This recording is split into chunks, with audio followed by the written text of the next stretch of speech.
सुन, ये सब लेके जा। हाँ, ये सब, ये लोग मुझे काट देते तो ये सब किस काम आता है? ये वहां छोटे छोटे बच्चों को जला, औरतों को काटा, इनके साथ मैंने जिंदगी के 40-40 साल निकाले। ये मेरे सामने बड़े हुए, अभी इनका दुख मेरे से तू लेके जा। हाँ, तू उनका ये पैसे से बस्ती, पूरा बस्ती बसा दे।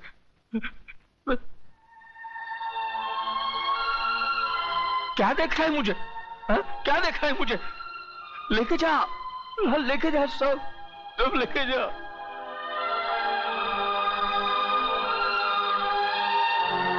जानता है,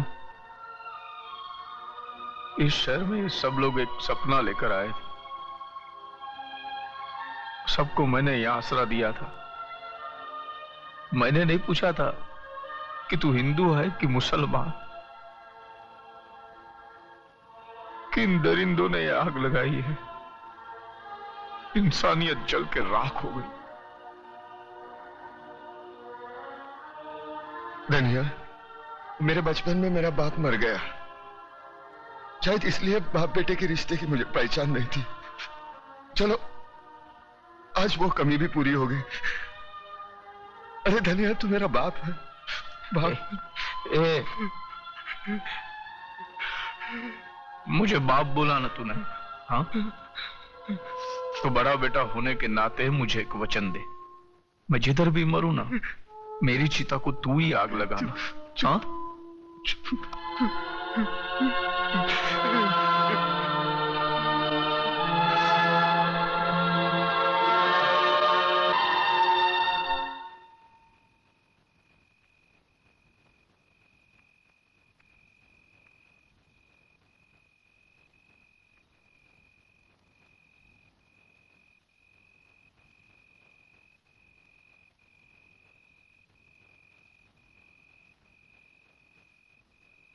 अरे तुम्हें से कोई कुछ बोलता क्यों नहीं?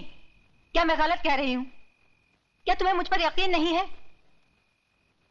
अरे इतने बरसों से मैं इस बस्ती में रह रही हूं, मैंने लड़ाइयां देखी हैं इस बस्ती में, सास बहू की लड़ाइयां देखी हैं, भाई भाई को लड़ते हुए देखा है, बच्चों की बातों में तुम बड़े लोगों को लड़ते हुए देखा है, मगर किसी को धर्म के नाम पर लड़ते हुए नहीं देखा। फिर आज ये हिंदू या मुसलमान, ये हिंदू मुसलमान कहां से आकर खड़ा हो गया? अरे तुम लोग समझते क्यों नहीं? जिन लोगों ने हमारी बस्ती में आग लगाई है वो ना हिंदू थे ना मुसलमान, चंद गद्दार नेताओं के खरीदे हुए गुंडे थे वो। हर नेता तो सिर्फ यही चाहते हैं कि धर्म के नाम पर हमारे दिलों में नफरत पैदा हो जाए, हम एक दूसरे को काटे मारे खून बहा दे और वो बैठे बैठे तमाशा देखे। हम ऐसा नहीं होने देंगे। बंद कर अपना ये लेक्चर। असलियत जानना चाहती है तू तो चल मेरे साथ, इधर आ। ये देख, ये है असलियत, ये मेरे मासूम बच्चे हैं। पूछ इनसे किसने मारा मेरी बीवी को, किसने मारा इनकी माँ को, इनसे पूछ। बोल बेटा बोल, किसने मारा तुम्हारी माँ को? बोलो। हिंदू ने मारा है। सुना तूने? हाँ।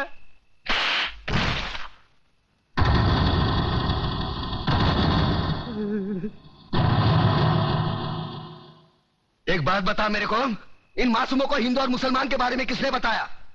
तूने? जो अपना नाम नहीं बता सकते उनको अपने मां के कातिल और धर्म के बारे में किसने बताया? तूने? देख इस्माइल, इन मासूमों के दिल में इस बचपन से तू दुश्मनी का बीज बो रहा है। इधर आ, असलियत जानना चाहता है ना? इधर आ। कौन है? कल्याण जी। कल्याण जी भाई हिंदू है ये कौन है? ये कौन है?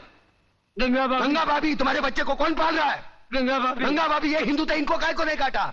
हाँ, इधर आ, असलियत बताता हूं तुझे।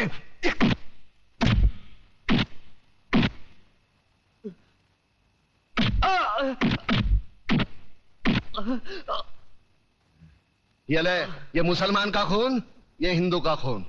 बता, इसमें मुसलमान का कौन सा, हिंदू का कौन सा? बता। साले बनाने वाले ने इसमें फर्क नहीं किया, तू कौन होता है फर्क करने वाला? ये कलम वाली बाई ठीक कहती है, इसकी कड़वी सच्ची बातें तुम्हारे खोपड़ी में नहीं घुसती। किसने किसको मारा? किसने किसको जलाया? साला कल तक हम एक दूसरे के त्योहार में शरीक होते थे, एक दूसरे के सुख दुख बांटते थे। अपने टकले पे गणपति लेके काय को जाता था? पानी में गणपति बाप्पा मोरिया काय को नाचता था?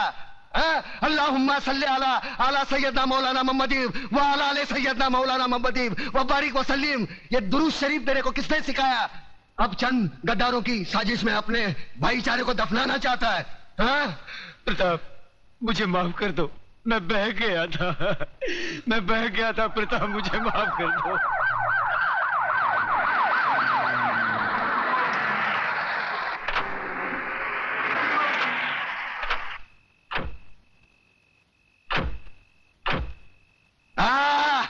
वाह, ये आए हमदर्दी जताने, साथ में टीवी वाले, प्रेस वाले, ताकि कल के अखबार में इनकी तस्वीर पहले पन्ने पे छपी हो।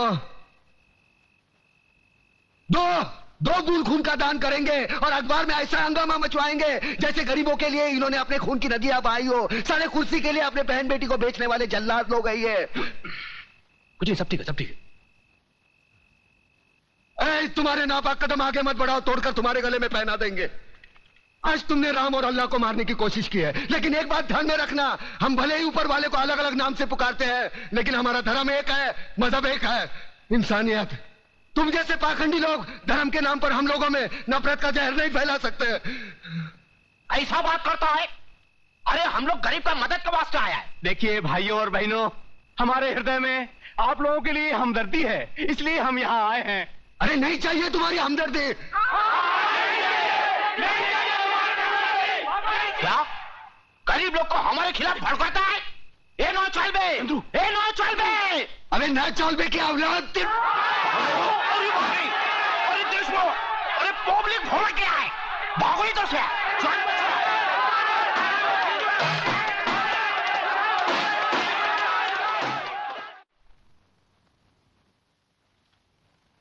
सर, इस फाइल में वो सारी रिपोर्ट्स हैं जिनसे आपको पता चल जाएगा कि इन दंगों के पीछे किन का हाथ था।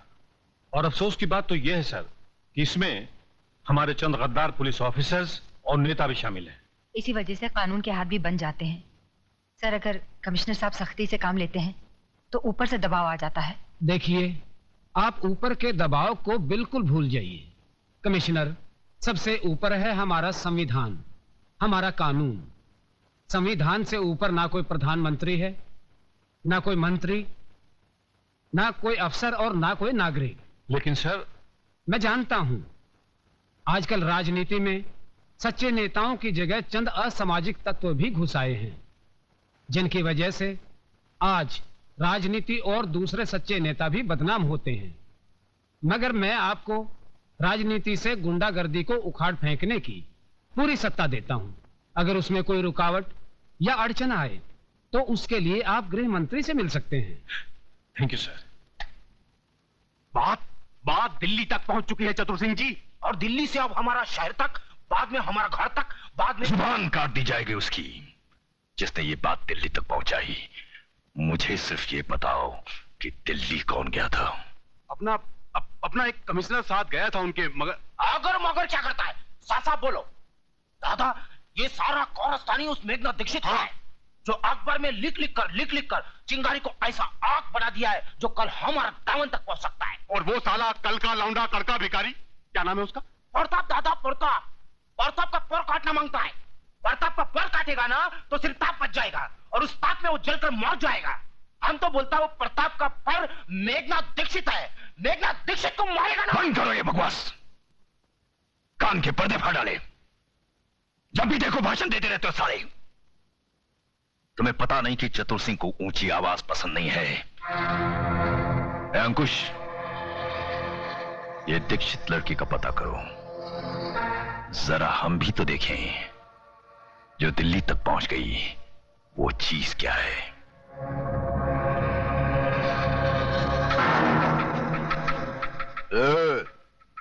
बहुत हो गया तेरा ये नाटक, बंद कर लिखना और सुन मेरी बात।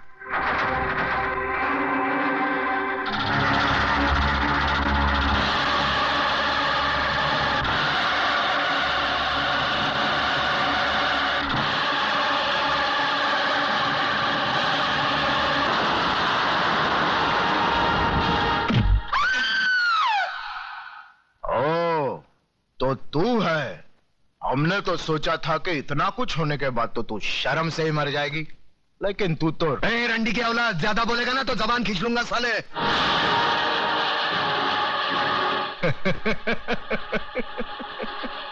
तू जबान खींचेगा मेरी?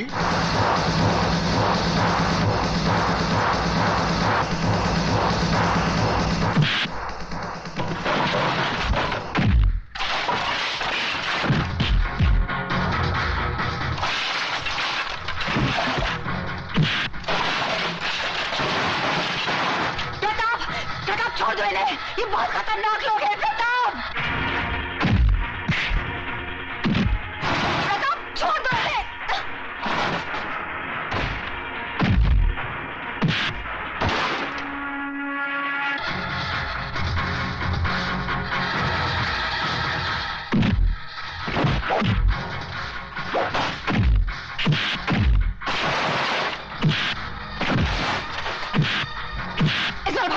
भाई समझाओ इसे। प्रताप छोड़ दे प्रताप।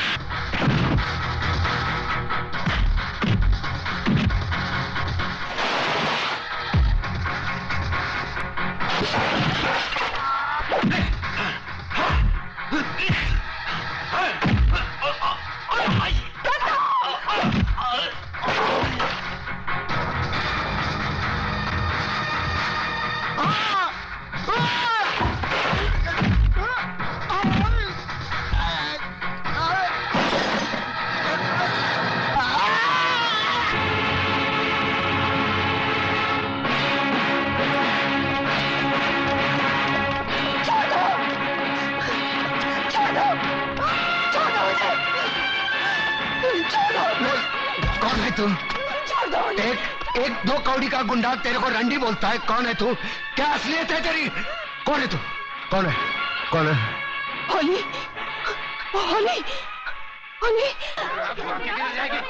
अरे छोड़ जाए, छोड़ जाएगा कभी नहीं। मैं कह रहा हूं छोड़ दे, छोड़ नहीं बोल रहा हूं। तुम लोग लड़की को ले जाओ, मैं इसको संभाल लेता हूं। चल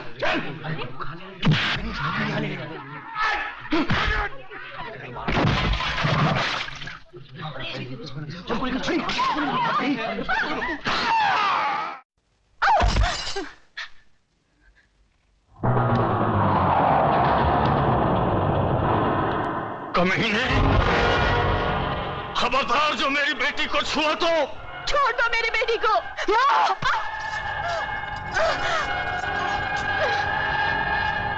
बहुत उछलता है ना अपने कलम के जोर पे। हाँ, कुछ भी लिख देता है अपने अखबार में। क्यों? लिखूंगा, जरूर लिखूंगा। अगर जिंदा रहा तो तुझ जैसे गद्दारों के खिलाफ जरूर लिखूंगा। हाँ, लिखना, जरूर लिखना। कल के अखबार में ये नाटक भी लिखना। हराम के, मैं आज तेरी आंखों के सामने तेरी इज्जत की धज्जियां उड़ा दूंगा।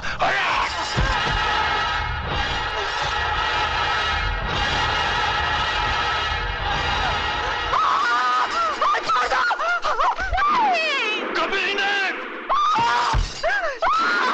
छोड़ दो उसे।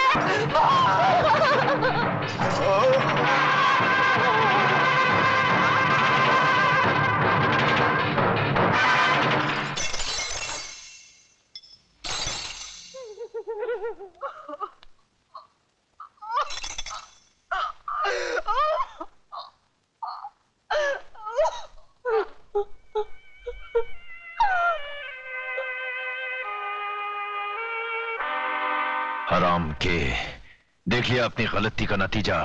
नतीजा तो तुझे मैं दिखाऊंगा हरामजादे। अब मैं तेरा जीना हराम कर दूंगा।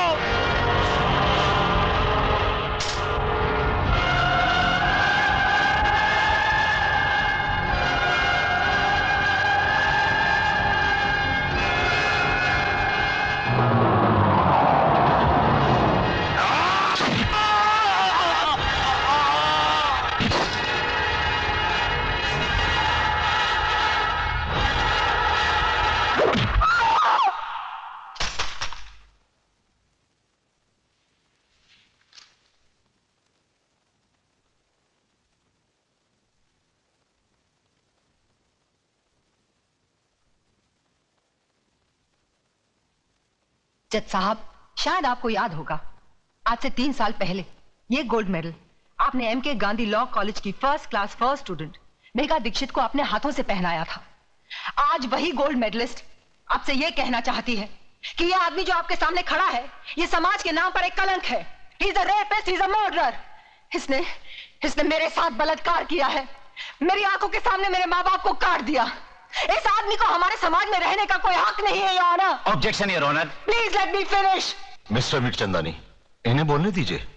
मैं जानती हूँ मिस्टर मिर्चंदानी क्या कहने वाले हैं, क्योंकि कानून की सारी किताबें मैंने भी पढ़ी हैं, और मैं ये भी जानती हूँ कि किताबों में जो भी लिखा होता है वो कोर्ट और कचहरी में नहीं होता। अब मिस्टर मिर्चंदानी मुझसे गवाह मांगेंगे, सबूत मांगेंगे, जिनकी खोखली बुनियाद पर यह कानून टिका हुआ है। हर ये तो उन वकीलों में से है जिनका पेशा यही है कि सच को झूठ और झूठ को सच कैसे बनाया जाए। इनका कोई भरोसा नहीं। ये तो ये भी कह सकते हैं कि उस हादसे के दिन चतुर सिंह इस मुल्क में ही नहीं था। Exactly, your honour. तो फिर देर किस बात की है? वो नकली पासपोर्ट, नकली टिकट, नकली होटल का बिल जहां चतुर सिंह ठहरा था, वो जज साहब को दे दीजिए ताकि जल्द से जल्द फैसला हो जाए। वो सारे सबूत इस फाइल में मौजूद है, योर ऑनर। ये रहे वो सारे सबूत जो इन्हें निर्दोष। Brilliant mister Mirchandani, brilliant.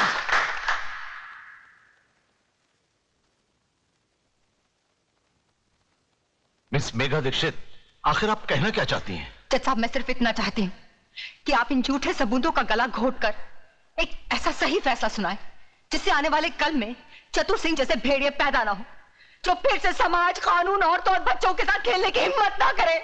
Your honour, कानून की शिक्षा में गोल्ड मेडलिस्ट होने के नाते मिस मेघा दीक्षित दलीलें तो बहुत अच्छी कर लेती है, मगर वो शायद ये भूल गई है कि अदालत में दिल छू लेने वाली दलीलें नहीं चलती। देश को बेचने वाले गद्दार, स्मगलर्स, क्रिमिनल्स का केस लड़ते लड़ते पैसों के लिए तुमने अपने आप को कानून के साथ बेच दिया है। तुम जैसे वकीलों का दिल होता है मिस्टर मिर्चंदानी। अरे तुमसे तो वो वेश्याएं अच्छी होती हैं जो बेचती जरूर है मगर अपना जिस्म बेचती हैं, अपने देश को, अपनी आत्मा को, अपने ईमान को नहीं बेचती। तुम जैसे चंद वकील इस कानून और अदालत की तौहीन हो। अरे अगर मेरा बस चले तो मैं तुम सबकी डिग्रियां छीन लूं। Miss Megha, control yourself. Control? अरे क्या कंट्रोल करूं जज साहब, क्या कंट्रोल करूं? अरे एक नारी की इज्जत लुट जाने के बाद भी अगर उसे रो रो कर अपने इंसाफ की भीख मांगनी पड़े तो शर्म आनी चाहिए ऐसे कानून को और उसके रखवालों को। मिस मेघा, यह अदालत की तौहीन है। तुम इंसाफ मांगने आई हो या छीनने? जज साहब, किसने कहा कि इंसाफ मांगने से मिलता है? अरे इंसाफ ना ही मांगने से मिलता है और ना ही छीनने से। आज तो इंसाफ बिकता है, सिर्फ बिकता है। इसीलिए चतुर सिंह जैसे वैशी दरिंदे अपना सीना तान कर समाज में घूमते हैं, कानून को रुमाल समझकर अपनी जेब में रखते हैं। Your honour, miss Megha Dikshit बिना मतलब की बातें करके अदालत का वक्त जाया कर रही है, इसलिए मैं अदालत से रिक्वेस्ट करता हूं कि अदालत अपना फैसला सुनाए। अरे ये क्या फैसला सुनाएंगे? क्या फैसला सुनाएंगे? ये फैसला मैं सुनाती हूँ। तमाम गवाहों के बयानात और सबूत की बिना पर अदालत इस फैसले पर पहुंची है कि श्री चतुर सिंह जनता के सेवक बेकसूर है, इसलिए इन्हें बाइज्जत बरी किया जाता है। ये है ना आपका फैसला जज साहब? मेरी बात सही निकली। जज ने उन झूठे गवाह और खोखले सबूतों की बुनियाद पर चतुर सिंह को छोड़ दिया और मैं अदालत के कटहरे में खड़ी अपने देश के अपाहिज कानून को देखती